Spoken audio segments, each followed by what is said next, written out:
이제 8살 때부터 판소리를 시작을 했어요. 그래서 판소리 전공으로 지금은 현재 대학에서 문화예술 경영 전공하고 있습니다. 제가 이번에 최근에 되게 좋은 수상을 하나 하게 됐어요. 근데 그 수상을 같이 한 친구가 청년들이 모여가지고 뜻깊은 자리를 마련을 했다고 해서 신청을 하게 됐습니다. 일단 저는 문화 분야를 이제 토론 주제로 먼저 처음에 선택을 했는데요.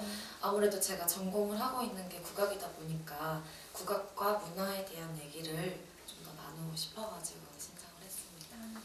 일단 어렸을 때는 이제 제가 5살 때 이제 처음 접했거든요. 그때 접할 때는 이제 아무것도 모를 한글도 먼저 떼기 전부터 이제 시작을 했는데요. 부모님께서 어려서부터 굉장히 많은 걸 시키셨어요. 뭐 피아노, 웅변, 미술, 뭐 수화 되게 여러 가지를 시키셨는데 제가 판소리를 할 때 가장 이제 선생님들한테 칭찬도 많이 받고 할 때 제 스스로도 굉장히 즐거워하고 그래가지고 그때부터 시작을 했습니다.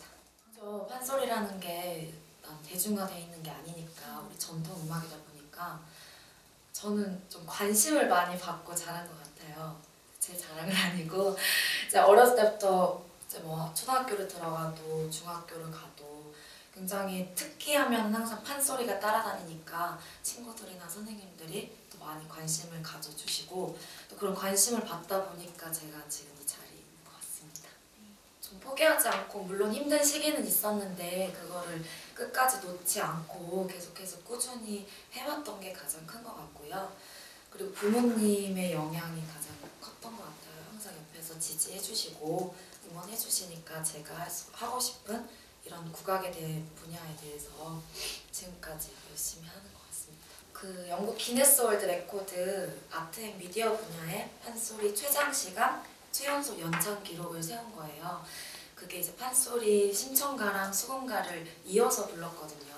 시간이 한 9시간 20분 정도 되는데 그걸 제가 10살 때 그렇게 연장을 해가지고 세계 기록을 보유를 하고 있고요.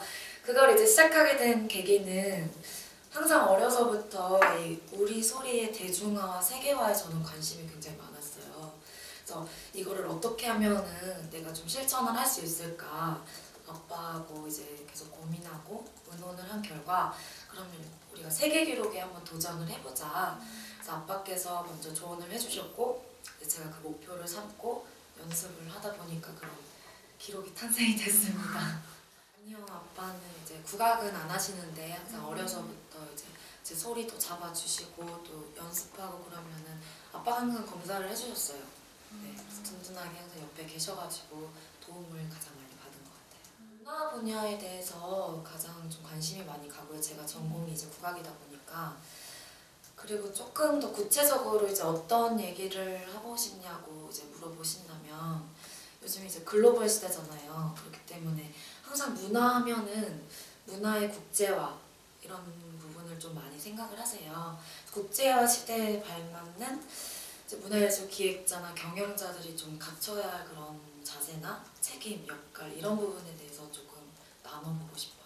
아무래도 국제화 시대다 보니까 문화를 많이 좀 더 세계화시키고 또 외국으로 수출시키고 나가려는 그런 문화 분야의 뭐 종사자들이나 아티스트들이 굉장히 많은데요.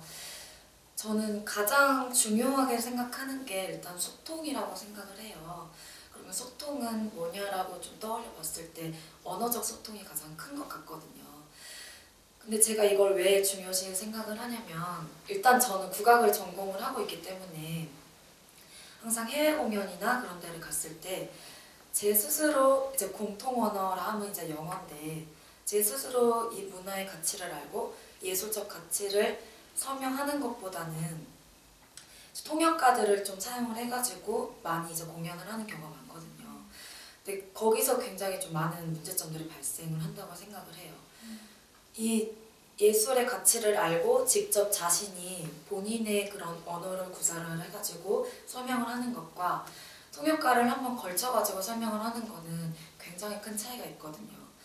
그래서 많은 이제 국제화 시대에 발맞춰서 많은 이런 문화 기획자나 경영자들이 좀 이런 언어적 소통의 그런 문제를 좀 인식하고 좀 자각해가지고 이걸 해결하는데 좀 초점을 뒀으면 좋겠어요. 이런 문화의 국제화나 아니면 세계적으로 이런 걸 봤을 때 문화기획자로서 좀 넓은 시각, 넓은 시야를 좀 갖고 서로 이해하는 그런 자세를 좀 갖춰야 된다고 생각을 하고요. 그리고 언어적 이런 소통의 문제 반드시 해결을 해야 될 것 같고, 이제 제 입장에서 이제 제 전공을 이제 시점으로 본다면은 저는 우리 국악의 대중화와 세계화에 좀 더 힘을 쓰고 싶어요. 일단 저는 어려서부터 판소리를 전공을 했어요. 그래서 대학 같은 경우는 이제 일반적으로 보면 동일하게 국악과를 이제 들어가서 이렇게 졸업을 하고 이렇게 발전을 하는데, 저는 국악을 어려서부터 너무 전공을 오래 했기 때문에 문화예술 경영이라는 새로운 학문적 접근을 좀 시도를 했거든요. 그래서 학교에서 지금 배우고 있는 게 이제 문화기획, 뭐 개발, 경영, 행정 뭐 이런 부분들을 배우고 있는데, 학교에서 배우는 그런 부분들과 제 주 전공인 판소리하고 함께 접목을 시켜가지고 김주리류 판소리를 만드는 그런 일을 하고 싶어요. 저는 이제 제가 전하고 싶은 말이라기보다는 이제 제가 항상 중요하게 생각하는 거는, 저는 시간을 되게 잘 활용하는 사람이 되고 싶어요. 왜냐하면 시간이라는 거는 한번 지나가 버리면 되돌릴 수도 없고, 또 저희가 청춘들이 좀 많이 모이는 자리라고 들었어요. 그럼 청춘이면은 이 시간의 가치를 더더욱 잘 느껴야 된다고 생각을 하거든요. 사실 우리가 이런 일상생활 속에서, 일상의 삶 속에서 낭비하는 시간이 굉장히 많아요. 이를테면 뭐 회색 시간이라든지 그냥 멍 때리는 시간, 뭐 이동하는 시간, 그런 회색 시간들이 굉장히 많은데, 이런 것들을 좀 줄이고 시간을 잘 활용하는 사람으로서 현재 우리가 지금 부딪혀 있는 그런 문제들이나 사회적 이슈에 대해서 접근을 한다면은 좀 우리나라가 많이 발전되지 않을까 싶습니다.